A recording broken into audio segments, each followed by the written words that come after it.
24, but the connection was so rough, and then the guy forgot that he wasn't on. I'm not on the air yet. Jimmy Lakey and I. He had on Newt Gringrich. I think that's the book publisher. That was not the people I that was the people that were calling the publicist. It was funny. Welcome to the show. It's a fun interview. It's up on the blog now. 600K. I went on later because Newt Gringrich came on. Again. And Bam Bam went in and corrected some of the audio because I'm understanding it's a very rough connection. I messaged the publicist after it and I said, we got to get a new phone for Christmas. I'll pitch it. I'll help out. Because that was a ridiculous connection. But nevertheless, we made it through. And if you'd like to hear the interview, and if you can identify the voice at the end, that mysteriously came out of nowhere. At the end of the interview, some guy just talks over Newt Gingrich. Yeah, but that's what happened. It was good thing he wasn't swearing. That's a long form, and glad to talk to him on the show. The name of the book again, Trump and the American Future. Oh, Ray says he took out the unceremonious end. Okay, so you can't identify it. Sorry, no Diet Cokes for anybody. You know. All right, Steve Laffey joins me. He's usually in that segment that Newt Gingrich was in. Steve Laffey has pent-up energy. I can tell because I'm getting all sorts of messages from Steve. Steve, good morning, sir. How are you? Good morning, Jimmy. I think I should go back to my old slot. The publicist.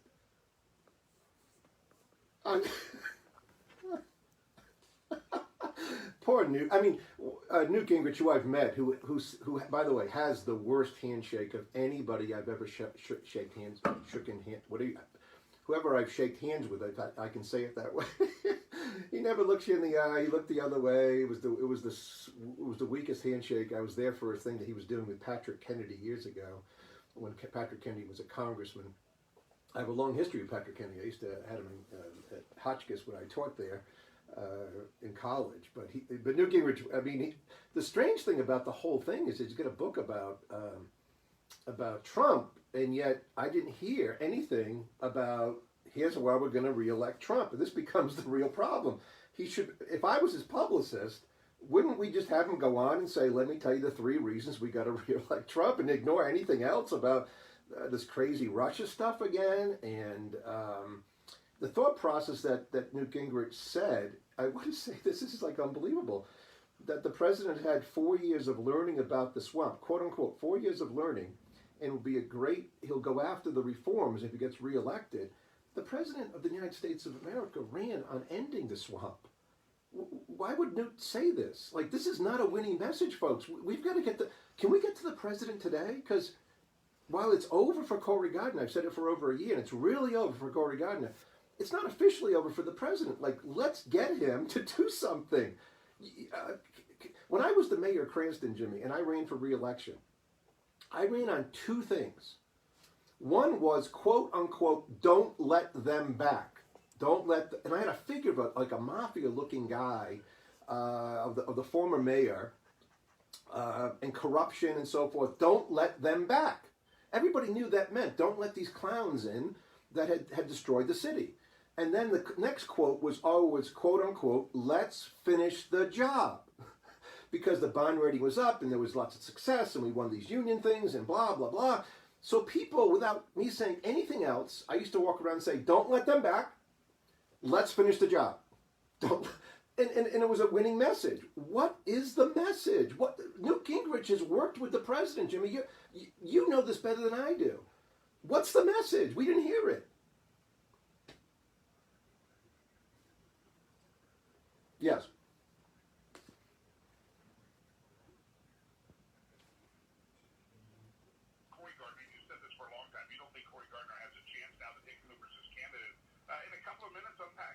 Unpack that. Your prognostication is that Cory Gardner cannot beat John Hickenlooper. Cory Gardner gets elected as a conservative. He changes his tune on day 1 and goes on MSNBC. Then he joins and says, go back and play the tape. You and I talked about it. Then he joins up with Michael Bennett to do some kind of like, hey, well, we're working together thing. Does everybody remember this? And then it just never stops.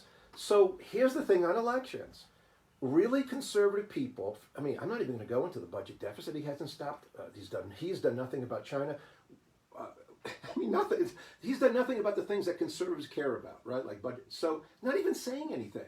So here's the thing in elections on the margin. First of all, Colorado's having a tough time because Does anybody know what the Republican Party is doing? Does anybody know? I know Congressman Buck heads it. I know they brought back Steve House. What's the message? I don't know. Don't let them back doesn't really work for them because they're already in.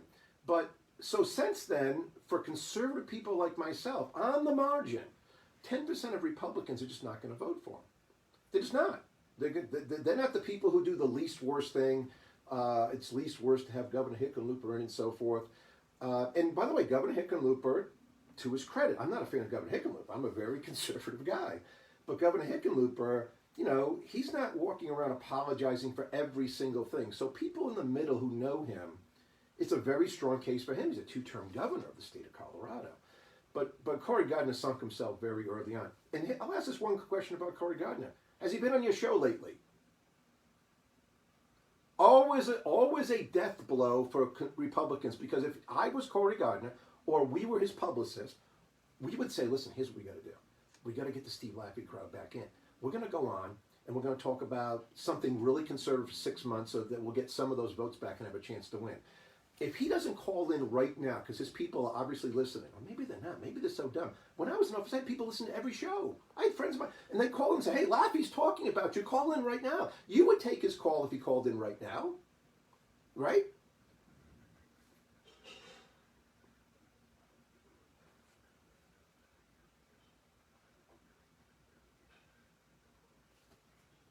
On a Sunday, and your campaign guy told you that Lakey's talking about you, called in, and you called it on the spot on a Sunday morning. So I think you were just walking out of church as well. Steve Laffey, hold tight. I'll be back here in just a moment. We're going to come back talk about mask with Steve Laffey. Also got a little Chinese and China conversation with him as well. Don't go anywhere. It's a Wednesday morning. News Talk 600 KCOL. That is a true story. I didn't put the speaker on enough for Jimmy, but that's how I met Jimmy Lakey. It was a Sunday, and this is just basic politics. There's no way to reach as many people during the day. I don't care. This is a very popular radio show in Colorado. Jimmy's a very popular guy. Listen, even if you have a show with this small AM channel only reaches people in Fort Lupton, or back in Rhode Island, there's WNRI. Really nice guy.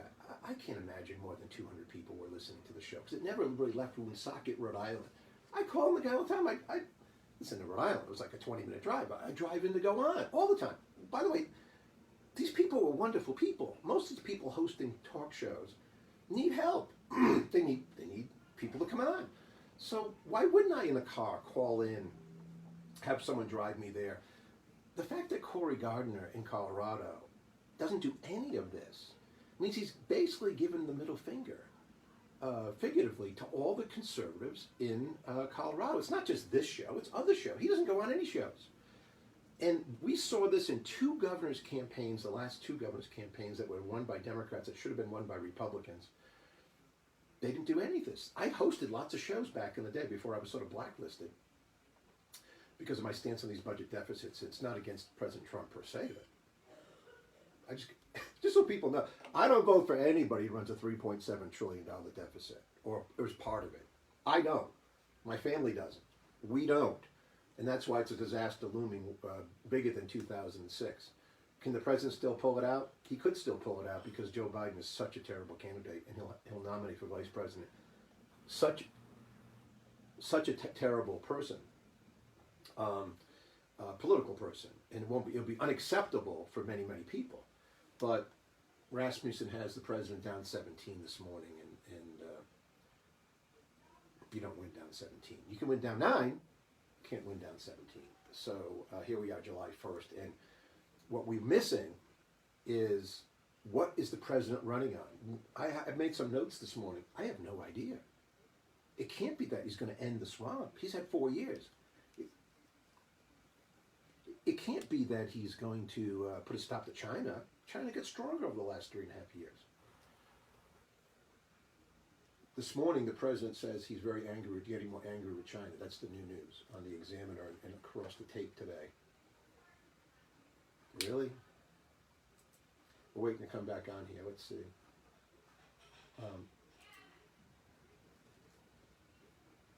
By the way, Trump that will shock you. He also warns about radical groups like Antifa, Blitz. Yeah, this is like a new book that's out. This is what they advertise now, how Trump will smash the left or something. Unfortunately, the President of the United States is part of the swamp. I don't know if he realizes it, doesn't realize it. As I said to Jimmy on the show back in, February, that by late June, it's now July 1st, people would start to peel away from him. We've watched this happen, whether it's, I'm not a big fan of Mitt Romney, obviously, but he's doing it this morning. Other people are doing it regarding NATO this morning. They're pulling away from the president. It's going to keep happening unless he does something radically different. So here we come with Jimmy. Let's dive right back in here. Steve Laffey in the different segment today because of our interview we had with Newt Gringrich, and that's posted down at 600kcol.com. Let me try to rapid fire through some of these topics we have, Steve. I've got a lot of them here on the list. One of those is I posted up a meme that Governor Jared Polis in Colorado put up that said "Mask equal freedom," and I said, is he getting his playbook from George Orwell? You remind Steve that it was the governor of Ohio who started this a couple of weeks ago by saying the same thing. This mantra, Orwellian, I think, that masks are somehow a symbol of freedom. And give me your thoughts, sir. Yes, it is very Orwellian, and my advice to everybody out there regarding Jared Polis is to totally ignore these people and act in defiance. Look what happened to the lady in District 3 across the mountain here. She won by carrying a gun and by defying all the orders. God bless her, and God bless all the people who will defy these stupid people. They're really stupid, and all they want to do is control your life. We've got to stop them by ignoring them. People in Miami, go to the beach. Do it, and then we need to make sure we have one message. I, Steve Laffey, will take care of my daughter. You, Joe Blow, will take care of your family. We don't need the government anymore taking care of us at all. Steve Laffey.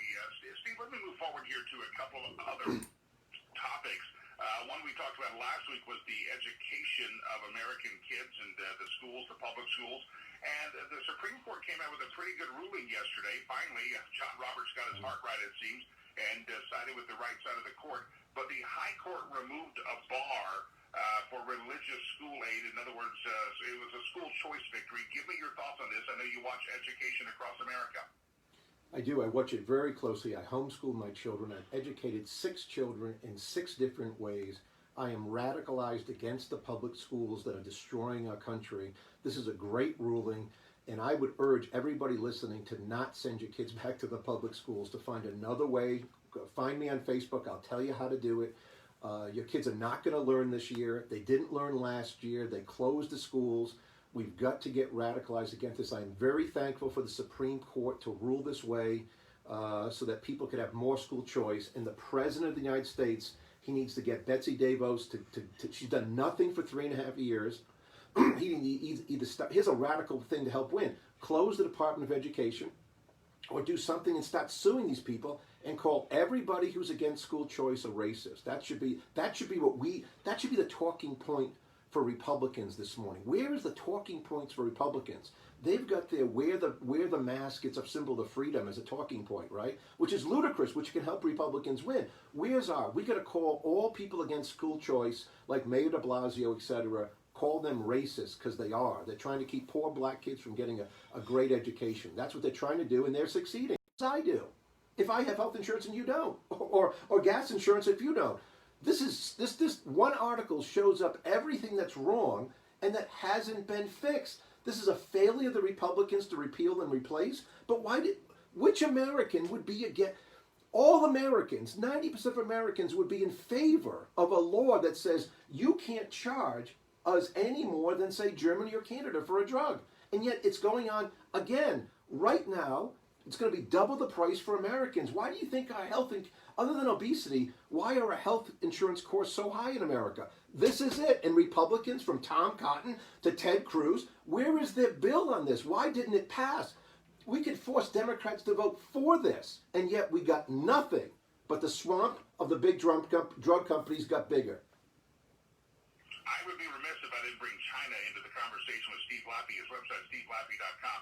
Headline, new strain of flu found in China has potential to become a pandemic.